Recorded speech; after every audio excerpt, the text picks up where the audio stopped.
Olá, sejam bem-vindos. Esse podcast é patrocinado pela K21, Objective Solutions e pela Software Zen. Quer saber mais sobre o fluxo? Fale com a gente. Ou, enquanto isso, segue o flow.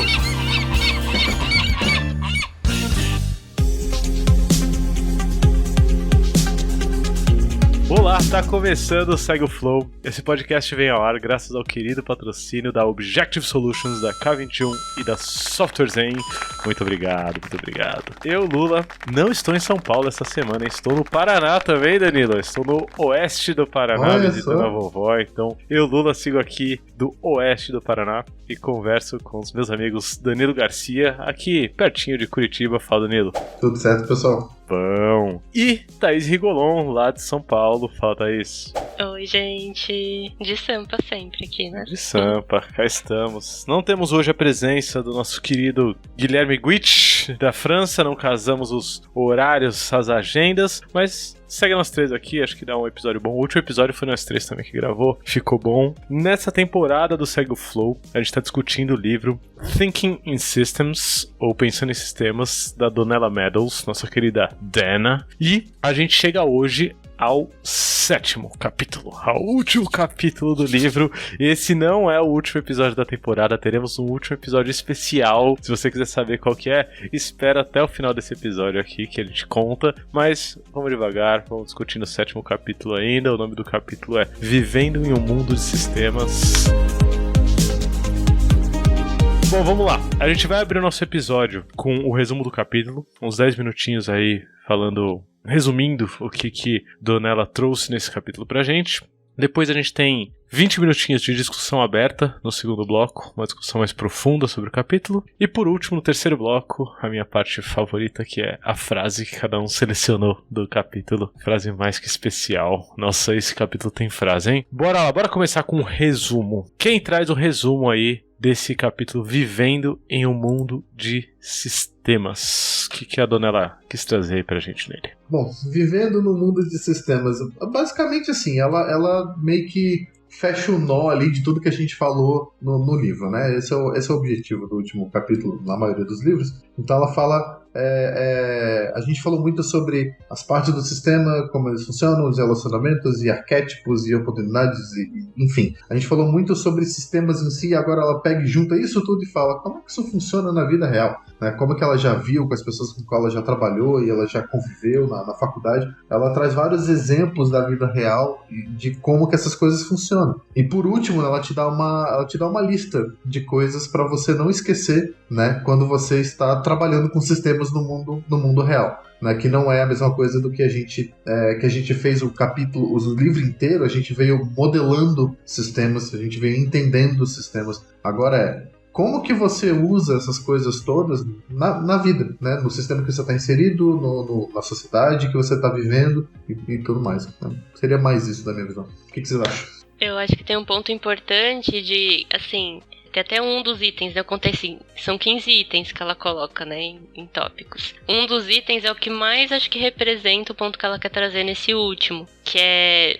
Seja humilde e continue sempre aprendendo, porque a visão de sistemas ela vai levantar mais questões. Então a gente vai cada vez mais saber que a gente não sabe das coisas. E aí ela traz o contraponto de, no mundo industrial, a gente tem a ilusão de que temos controle. E na verdade não, é uma ilusão. Nós não temos esse controle, a gente busca esse controle continuamente. Então acho que essa desconstrução que ela traz, que é importante a gente fazer enquanto analisando um sistema, eu acho que é o ponto-chave. Porque se a gente continua inconscientemente querendo controle, querendo achar que a gente tá sabendo tudo o que tá acontecendo, a gente se perde nesse mundo de sistemas. Eu não sei se eu consigo resumir, assim, se eu consigo só complementar resumindo, porque eu sinto que eu vou entrar em discussões mais profundas, assim, mas se eu fosse... Vai lá, é o último episódio aqui do livro. deixa correr. Não, eu vou tentar dar uma versão resumida, Thaís, porque pra mim, nesse capítulo, o que a Donella traz é do tipo, putz, aprender a mapear sistemas, vocês curtem, né? Eu também curto pra caramba, mapeei muito sistema na vida. Nossa, a gente manja muito de mapa, né? Manja muito de mapa. Ela falou, foda-se, o mundo real é muito mais complexo que isso. Eu achei um tapa não tapa na cara, né? A Donella é muito sutil. E a editora dela também é muito sutil, mas ela dá um chacoalhão. Eu senti esse capítulo como um chacoalhão pra, a vida real não é o seu mapa, assim, a vida real não é o seu entendimento sobre o sistema. O sistema é o sistema, não é o seu entendimento sobre o sistema, né? E aí traz essa parte que o Danilo trouxe sobre... Ela não tá falando sobre os mapas, ela tá falando sobre a vida real, e essa parte que a Thaís trouxe de, na vida real, a gente não consegue prever e controlar as coisas por melhores pensadores sistêmicos que a gente seja, né? Então, pra mim, esse capítulo foi meio que esse chacoalhão, mas de uma maneira muito sutil, muito delicada, né? Não é uma maneira que ela vem anulando tudo que a gente discutiu no último ano, discutindo o livro dela, né? Uma maneira tranquila, assim, tipo, cara, fica atento ao que acontece de verdade, né? Se distrai, não. Ela fala isso logo no começo do capítulo, né? Que ela mesma passou por isso e as pessoas que estudaram pensamento sistêmico com ela também passaram, de você sentir até aquele ar de arrogância, de agora eu sei, agora eu entendo, eu mapeei o sistema e tudo funciona. Não é assim que funciona. Vai te ajudar, vai, com certeza. Você vai aprender muita coisa, você vai perceber muita coisa, mas isso é só a ponta desse iceberg, como a Thaís falou, assim, você vai ter muito mais questões e mais perguntas que vão surgir por causa desse entendimento. E é aquela máxima, né? A gente acaba descobrindo que a gente não sabe de nada, né? Quanto mais a gente sabe, menos a gente sabe. É mais nessa vibe, assim, de você... cheguei num lugar legal. Tá, mas ok, a partir daqui eu tenho mais 150 perguntas para responder. E você vai em um caminho sem fim, né? Permaneça humilde, sabendo que você vai ter que aprender sempre. E é muito doido porque ela mapeou muito o sistema, né? Ela traz, assim, no próprio capítulo, ela fala, cara, a gente, dentro do MIT, a gente mapeou muito o sistema. A gente mapeou muita coisa. E a gente tenta não cair nessa ilusão de que a gente entende porque a gente mapeou. A gente só conseguiu ter uma percepção, né? Uma percepção mínima. E aí vocês sentem que, tipo, a gente chegou no último capítulo. Vocês sentem que ela dá pelo menos uma indicação dessa questão da complexidade? Pra vocês sentiram isso, assim? Uhum, senti. Eu tô doido pra revelar nosso último episódio. Você começou a falar de complexidade e tudo mais, mas eu senti sim, Thaís. Eu senti, e eu acho que nossa próxima obra a ser analisada aqui tem que ser alguma obra a ver com complexidade, assim. Tô sentindo forte, né? Eu falei que eu ia sair do resumo bonito.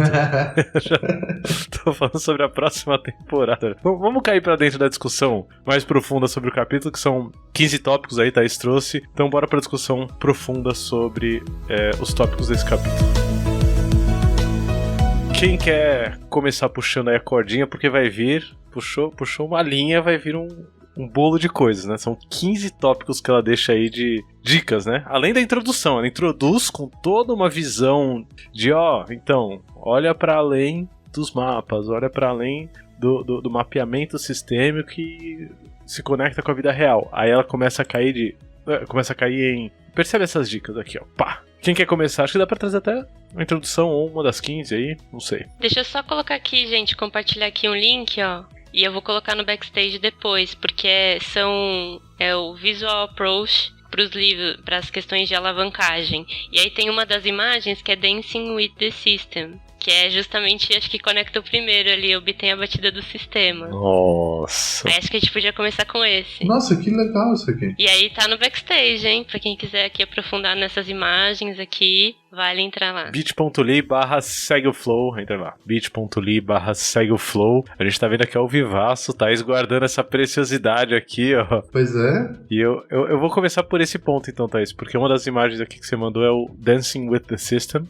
Muito bonito, inclusive. Deixa eu fazer um adendo antes de falar de eu queria falar de todos. Boa. Porque isso eu percebi o mesmo padrão que ela trouxe com as oportunidades. Ela começa de coisas mais tangíveis e ela vai passando para coisas mais intangíveis ao longo que você vai lendo, né? Então, por exemplo, ela começa com dançando com o sistema, fala de modelo mental, aí lá pro final ela tá falando de celebrar a complexidade, de expandir o horizonte do tempo, né, de você expandir os seus limites, de você cuidar das coisas e das pessoas, se for um sistema social e tal. Então você vê que ela vai assim, começa isso aqui é fácil de você entender, isso aqui é tácito, você consegue tocar, né, para uns negócios que isso é filosofia pura, vambora.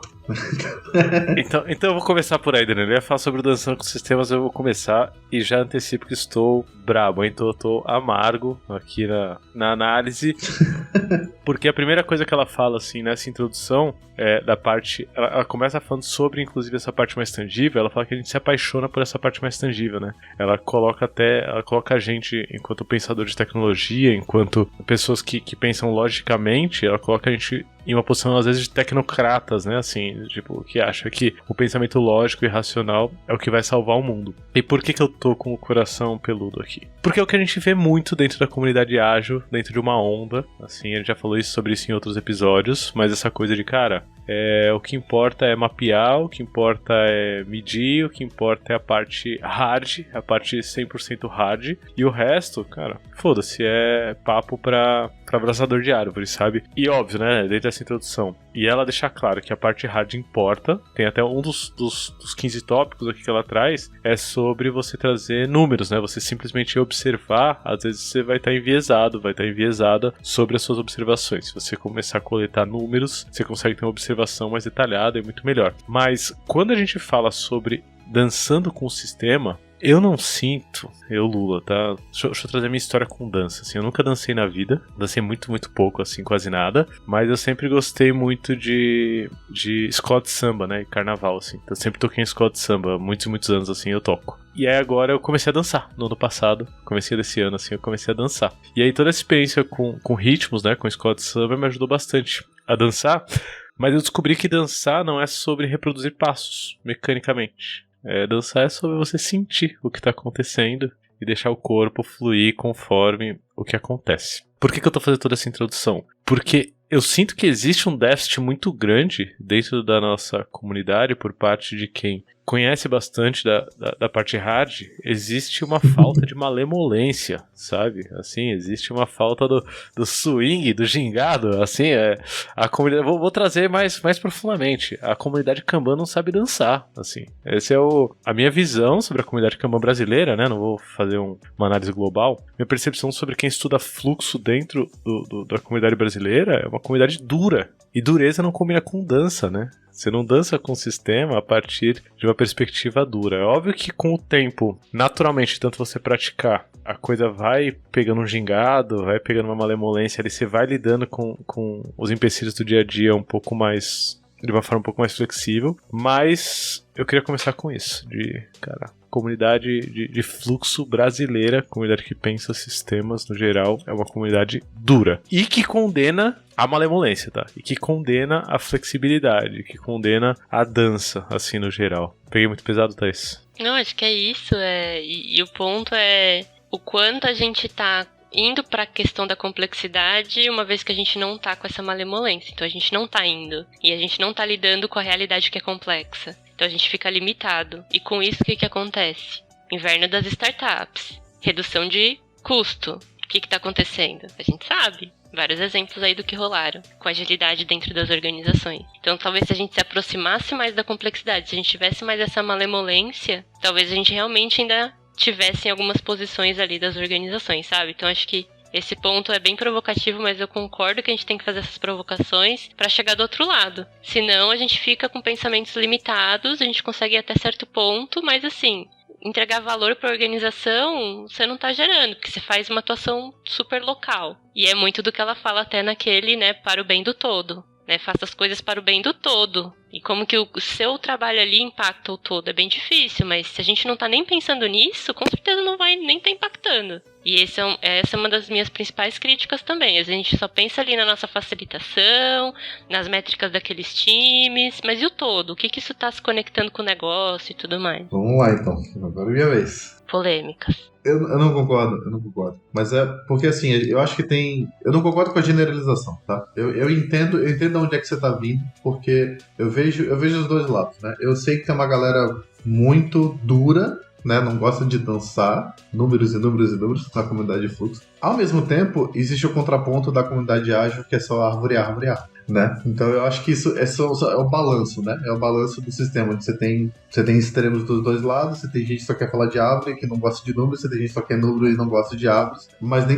nenhuma das duas comunidades é só esse tipo de pessoa. Então, por mim, eu acho que a generalização é meio ruim nesse sentido, porque o que a Thaís falou é pra mim muito interessante, de você a gente está pensando só no nosso, né? O que eu vejo, pelo menos das pessoas que eu mais converso dentro da comunidade de fluxo, é exatamente o contrário. São pessoas que entendem de sistemas o suficiente para saber que se você mexer no fluxo todo, se você mexer no serviço, como o pessoal do Kanban fala muito, você está ajudando todo mundo, né? A gente fala muito de otimização global e não otimização local, né? A comunidade de fluxo fala muito disso, que é justamente exatamente esse é o ponto. Você fazer uma otimização, eu não vou escolher otimizar o meu time de desenvolvimento, eu vou otimizar em outro lugar que eu sei que isso vai influenciar a cadeia como um todo e vai melhorar a vida de todo mundo. Então, eu particularmente, eu falo muito disso, assim. Eu trabalho com sistemas, não trabalho com pessoas. Pessoas são parte do sistema, mas eu trabalho no sistema. As pessoas não são mais importantes que o sistema. E isso parece-me que torna uma pessoa dura. Eu já sofri várias críticas com relação a isso. Falo assim, o Danilo não gosta de pessoas. Eu gosto tanto de pessoas que eu respeito você o suficiente para não achar que eu tenho que intervir em você. Eu tenho que intervir no sistema. Eu fazer um sistema melhor, eu vou tornar a sua vida melhor. Isso para mim é o suprassumo do respeito às pessoas. Se você pensar num sistema de software onde você tem as pessoas que estão fazendo, as pessoas que estão recebendo a coisa que você está fazendo, as pessoas que estão investindo no que você está fazendo, a partir do momento que você está investindo o teu tempo e as suas intervenções no sistema, você está respeitando todas essas pessoas. Entendeu? Eu não tenho que empoderar desenvolvedor, eu não tenho que dar liberdade para stakeholder ou para PO, eu tenho que fazer porque eu tenho que ajudar essas pessoas a trabalharem melhor, entendeu? E que ninguém faça hora extra no final de semana. Se eu tiver um sistema que funciona bem o suficiente para que essas pessoas não tenham que fazer hora extra no final de semana, eu não preciso falar para elas que elas não precisam fazer. Eu posso montar um sistema que não force elas a terem que fazer. Então é mais por essa linha, assim. Quando você junta fluxo com pensamento sistêmico, né, e com conhecimento de pensamento sistêmico, eu acho que a gente consegue chegar nesse lugar legal que é de você dança com o sistema o suficiente para que você consiga tornar a vida de todo mundo melhor. É fazer a gestão do sistema e não das pessoas, né? Exato. Só que para a comunidade, uma boa parte da comunidade ágil, isso é mal visto. Porque eles falam, porque você não se importa com as pessoas, só quer saber de lucro e o sistema dá lucro. Não é isso, não é esse o ponto, entendeu? Ao mesmo tempo, na comunidade Flux, tem muita gente também que, não, eu gosto de números, é duro mesmo, as pessoas não importam e eu não quero saber das pessoas. Existe também esse tipo de pessoa dos dois lados, entendeu? Não dá pra generalizar. Tem 2 pontos que a Donella traz aqui, logo no começo, que acho que são relevantes nesse aspecto, que é o primeiro, ela traz a própria contradição dessas pessoas do MIT que estudavam sistemas dinâmicos desde a década de 70, e ela fala, a gente mesmo não seguia nossos conselhos, assim. Ela traz essa contradição explícita, né, não é uma coisa simples, não é uma coisa fácil, né, e quando a gente fala aqui, a gente não tá falando de uma posição de autoridade suprema que olha como a gente é bom aqui e o resto tá em outros dois polos, não, tipo, a gente é cheio das contradições também, assim como a própria Donella traz essas contradições. E dentro de sistemas complexos, esse é exatamente um dos pontos de reflexão, né, de observação, para a gente entender o que a gente faz a partir dessas contradições, né, qual que é a ação a ser tomada das consequências desses nossos comportamentos dentro do sistema, né. E o segundo ponto que ela traz, que eu acho legal, além das contradições logo na sequência, ela fala que sistemas sociais são a manifestação externa de padrões de pensamentos culturais. Tu roubou minha frase. Bicho. E profundas necessidades humanas, emoções, forças e fraquezas. Então, vamos aproveitar que ela não foi pra frase favorita e discorre mais sobre isso, Danilo, porque eu achei esse ponto muito bonito, assim, ela falando sobre as necessidades humanas, né? Nossa, cara, eu li isso aqui, minha cabeça explodiu na hora, assim, tipo... Deixa eu falar, é um parágrafo inteiro, né? Ela fala assim, sistemas sociais são uma manifestação externa dos padrões de pensamento cultural, né? E das profundas necessidades humanas, das emoções e das forças e das fraquezas humanas, né? Mudar elas não é simplesmente você falar, agora muda e tudo vai mudar, né? Ou você confiar que quem sabe o que é bom vai fazer o que é bom para o sistema. Cara, isso aqui explodiu minha cabeça, cara. Isso aqui acho que resume muito do que ela vem falando ao longo de todo o livro. Porque sistemas sociais são sistemas mais complexos, um dos sistemas mais complexos que a gente tem hoje, né? E muita do que a gente vem falando ao longo do capítulo é sobre sistemas sociais, né? E sistemas sociais, pelo nome já diz, sistemas sociais então envolvem humanos, e humanos também são super complexos, então você tem muita complexidade dentro de muita complexidade. Então isso, assim, nossa, isso aqui é pra você guarda na cabeça, tá? Guarda na cabeça. Se você quiser, não lembra de nada desse capítulo, mas se você quiser guardar esse parágrafo, isso aqui é fenomenal. E abre todo um mundo pra gente estudar, né? E pra gente explorar, assim, dentro de sistemas. Eu lembrei muito da questão do nazismo, porque a ideia cultural vinha muito do Hitler, né? De fazer aquelas atrocidades e tudo mais. E muitas pessoas que foram julgadas anos depois, no julgamento ali, eles falavam, poxa, tava executando, tipo, eles estavam fazendo atrocidades, mas assim, porque foi pedido, sabe? Então, assim, eles não se questionaram, eles simplesmente iam lá e matavam judeus e tudo mais. Então, olha como que a coisa é, né? Então, muitas vezes a pessoa até sabia que era errado, mas era o que tinha que ser feito, né? Naquela sociedade. Então, olha o nível do que chega essa questão cultural, né? De um pensamento, uma ideologia. Eu vou puxar dessa parte, Thaís, que é muito interessante o quanto a perspectiva do movimento ágil impacta na minha forma de ver o mundo como um todo, né? Por que eu tô trazendo isso? Não que a agilidade teria evitado o nazismo, tá? Não é disso que eu tô falando, gente, só pra deixar claro assim. Mas ela antes de trazer os tópicos, né? Os 15 tópicos, assim, que ela dá de dicas, né? Pra viver num mundo de sistemas, ela fala que não dá pra gente viver no mundo sem surpresas, mas dá pra gente esperar surpresas e aprender com elas. Isso pra mim é a base da agilidade, assim, ponto. É do tipo, cara, você já sabe que você não vai conseguir prever tudo que vai acontecer e você vai se adaptar conforme você vai descobrir novas coisas. Isso daí é a base, assim, é feedback e adaptação, ponto. Né? Qualquer outra coisa que tragam sobre agilidade sem essa essência não é agilidade, é alguma outra distorção aí que o pessoal tá trazendo. E aí, em cima disso, tem aspectos muito interessantes sobre sistemas sociais no geral, sobre sistemas complexos no geral, que a gente dentro da agilidade valoriza, né? Então esse lance do get the beat of the system, né? Pega a batida do sistema. Esse é né? O lance da observação. Entende, observa e vai tentando entender qual que é a cadência, qual que é o ritmo, por aí vai. Aí na sequência, ela fala: exponha o seu modelo mental pro mundo, assim, pra vida. Isso daí é muito doido, né? Assim, e chega a pegar pontos de facilitação visual, né? Eu lembro do João Reis aqui, um grande abraço pro João, mas é coisa que a gente, na comunidade ágil, usa muito, né? Post-it e vai anotando, e vai rabiscando, e desenhando, tentando tirar da cabeça pra gente não cair nesse ponto que você trouxe de, putz, não sei, eu não tava olhando pro todo, eu tava olhando só pra esse ponto específico. Não, vamos ver o modelo mental como uma coisa mais ampla. Honrar respeitar e distribuir informação. Visibilidade, né? Quando a gente fala em Kanban, a primeira coisa que a gente fala é sobre visibilidade, né? Conseguir entender e ver o que tá acontecendo, né? Usar a linguagem com cuidado. Esse daqui eu acho que talvez dentro da comunidade ágil a gente ainda peque um pouco, tá?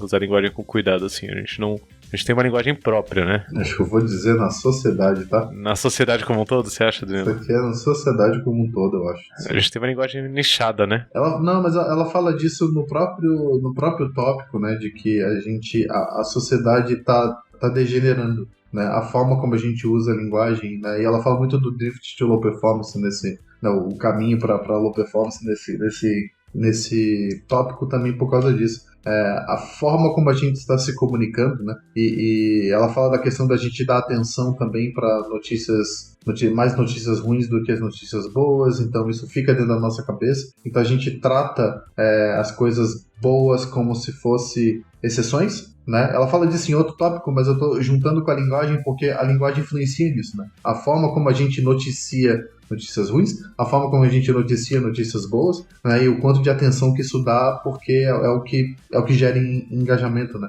Eu acho que a gente pega nisso como sociedade. Fazer um parênteses rápido antes de passar a bola pra Thaís, porque eu fiquei pensando muito nisso.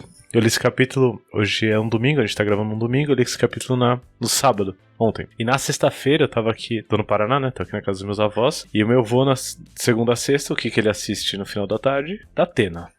É clássico, assim. E aí, foi muito engraçado, porque na sexta eu assisti da Atena com ele, assisti 1 horinha, assim, de da Atena. Eu fiquei angustiado, assim. Eu falei, nossa, meu Deus, imagina você tá exposto a isso horas e horas... Todos os dias. Todos os dias, né? E aí no sábado eu li isso daqui, a Donella falando do tipo, o quanto o uso da linguagem expondo coisas negativas pode levar a sua régua sobre o quanto o sistema é bom ou é ruim, né? Pra cima ou pra baixo. Eu falei, nossa, é isso. O Datena, ele leva a régua pra baixo, do tipo, o mundo inteiro é violento, do tipo, o mundo é horrível, o mundo é péssimo, e todo mundo vai ser assaltado, e todo mundo vai tomar tiro, e todo mundo vai... Eu fico, meu Deus do céu, eu fiquei abalado. Só esse parênteses que eu queria trazer pra dizer que eu concordo com você, Danilo, que a gente não usa a linguagem com cuidado o suficiente pra entender o impacto dela nos sistemas.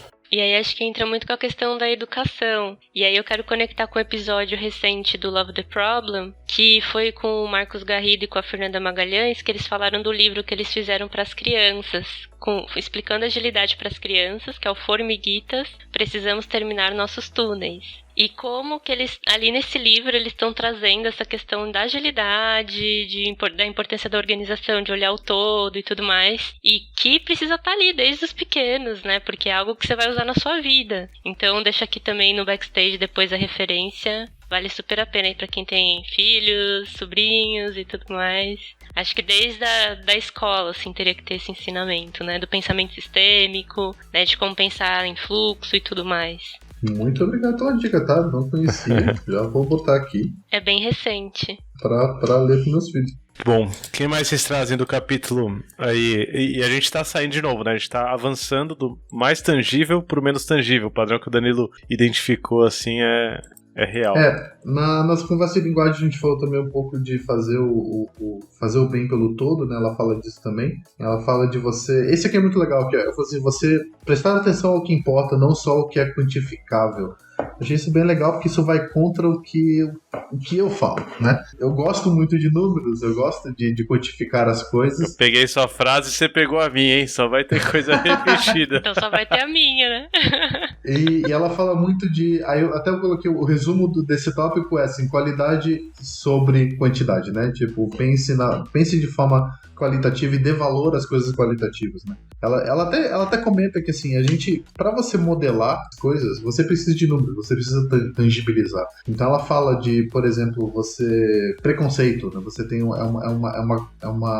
qualidade, mas para você colocar dentro de um modelo você tem que quantificar. Então ela até brinca, fala assim, a gente colocou numa escala de preconceito de, você foi tratado com -2 de preconceito, ou -10, ou +5, ou +10. Mas é um ponto legal, assim, da gente voltar a lembrar que tem que ter um balanço. O qualitativo também importa, né? Não é só o quantitativo. O quantitativo, ele eu ainda acho que ele é mais acionável, né? Porque é mais tangível. Ao mesmo tempo, a gente não pode perder a visão do qualitativo. Eu acho que isso que é o que ela quer mostrar. Assim. Tem muitas coisas do mundo que realmente não são possíveis de mensurar. Apesar que tem um Douglas Hubbard tem uma outra opinião, e eu gosto da opinião dele, que você pode mensurar qualquer coisa.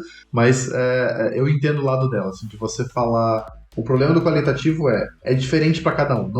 Não tem como eu saber se a minha opinião sobre por exemplo, sobre preconceito, é parecida ou igual a do Lula, ou igual a da Thaís. Não tem como. Cada um tem sua visão, né? E é muito difícil você conseguir... Como que eu consigo medir isso para saber se a gente está muito longe ou está muito perto?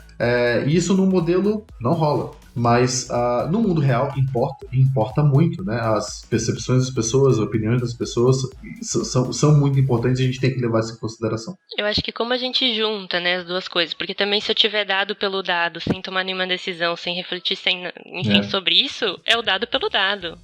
Não serve pra nada. Então, o que aquele dado me conta de história e qual que é a decisão que eu tomo a partir dele? E com isso eu vou ter que trazer insumos qualitativos também, sabe? Então acho que é como que a gente une os dois. Menos do que também só ter números e que ninguém olha pra isso, ninguém pensa e reflete sobre isso, né? Pra mim, esse fechamento do livro, e se eu puder até fechar a discussão aqui, é sobre o aspecto humano, né?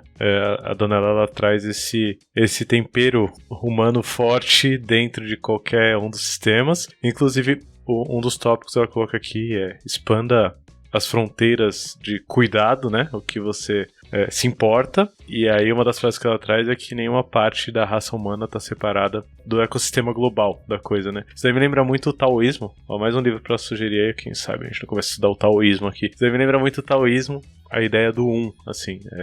O Emicida também tem um trecho de uma das músicas que é rodei o mundo, hoje tô certo de que todo mundo é né? Então ela traz esse pensamento de sistemas dentro de uma perspectiva da humanidade, né? Assim, e faz muito sentido porque Donella é uma ecologista, né? Assim, acho que no capítulo passado, no episódio passado, a gente trouxe muito essa coisa de, cara, a gente tá se preocupando com fluxozinhos tão pequenos aqui, ela tá falando de guerras, né? Mundiais, ela tá falando. Risco global.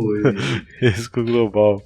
E é meio que isso, né? O aspecto humano dentro de sistemas. Achei um capítulo muito bonito pra fechar o livro. E quando você fala do aspecto humano, aí a gente consegue fazer conexão com inteligência artificial generativa. Porque o quanto do humano não tá nisso? Todo um mundo aqui abrindo. Será que na próxima temporada a gente discute alguma coisa que fala sobre inteligência artificial também, ó? Seria legal, hein? Pegando a onda, eu conheço muito pouco sobre o assunto. Muitas dúvidas também. Muito bom. Bora pra fase favorita? Então, pra fechar. Bora. Eu e Danilo vamos só repetir frases, né? Praticamente. Se quiser trocar de última hora também. Ah, eu tenho outra. Eu aprendi a lição, pô. Tem que ter duas. Duas ou mais. Já roubaram minha frase tantas vezes que eu tenho outra. Duas ou mais. E aí, então quem começa? Vou começar, né? Só pra...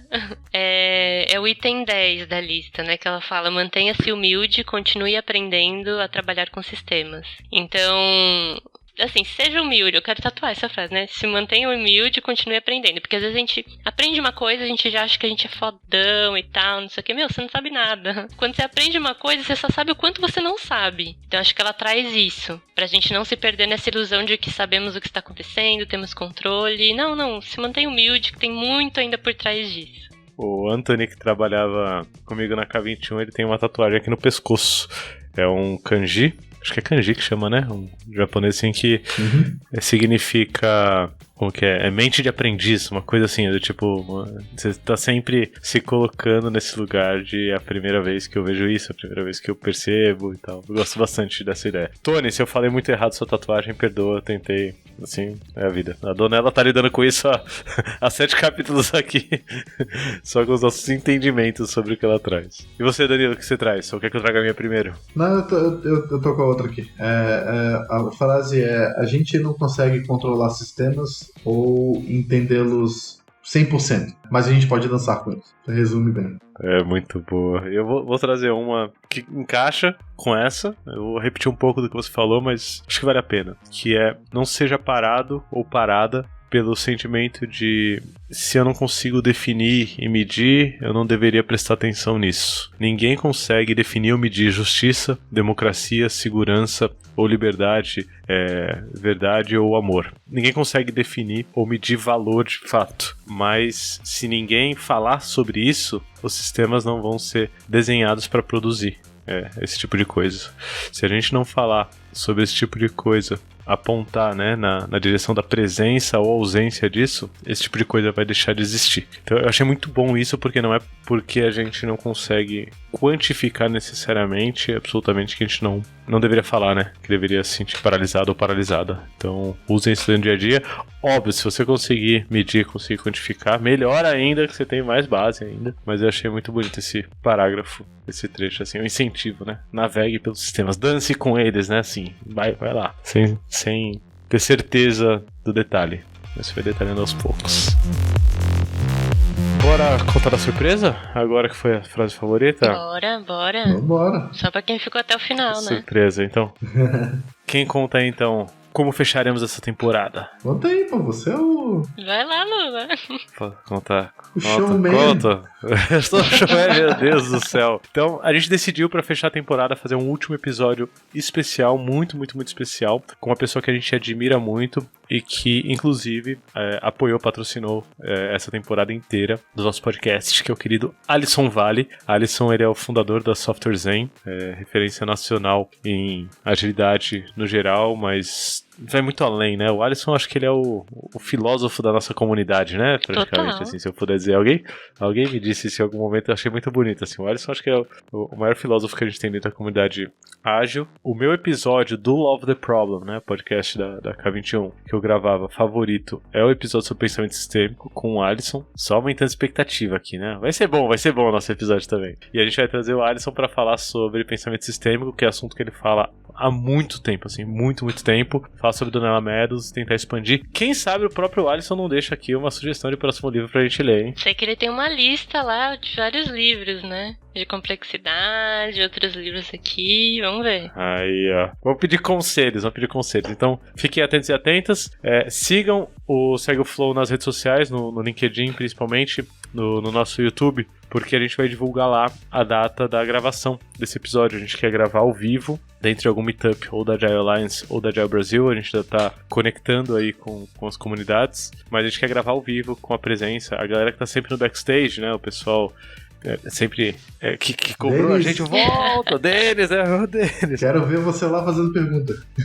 Vamos lá, é a chance da gente se encontrar dentro de um meetup, talvez, ou uma live ali com o Alisson Vale, né? Nosso grande mestre aí da comunidade Acho. Então fica aí o convite. bit.ly/segoflow, lá você vai ter mais detalhes de quando e como vai ser isso daí. LinkedIn também, a gente tá sempre postando.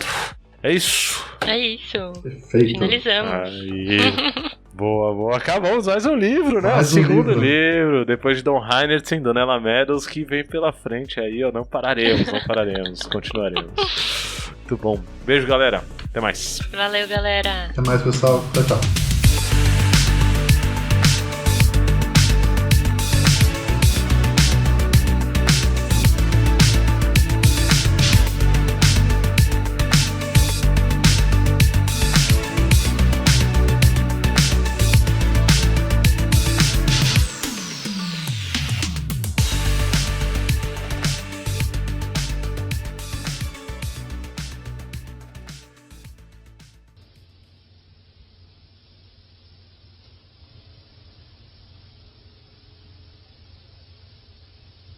Ainda estão aí? Já acabou. Desliga a televisão. Pode ir embora.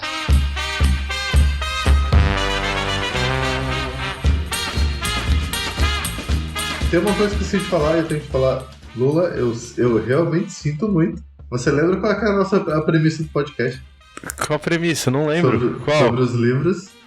De fazer enquete? De fazer... Não, a premissa é que os livros que a gente pega são livros em inglês que não tem tradução em português, que a gente quer divulgar o conhecimento. Puta, é eu sinto verdade. me informar que a quinta disciplina já está traduzida. É verdade, você tá certo, Danilo.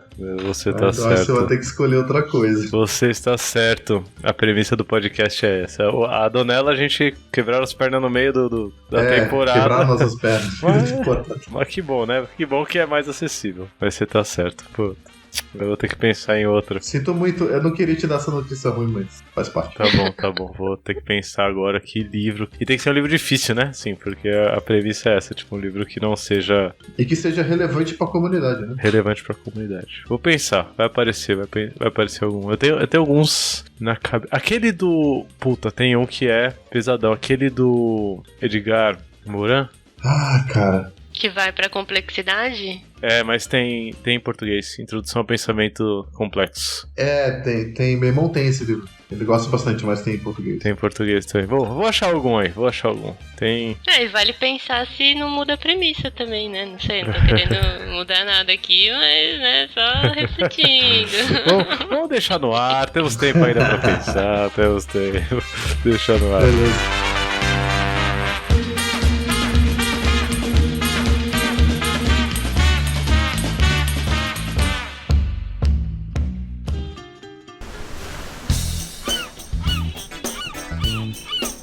E aí, seguiu o Flow? Esse podcast chegou até você através da K21, Objective Solutions e pela Software Zen. Para continuar acompanhando, assine o podcast na sua plataforma favorita e mande uma mensagem pra gente no segueoflowpodcast@gmail.com. Um abraço e segue o Flow!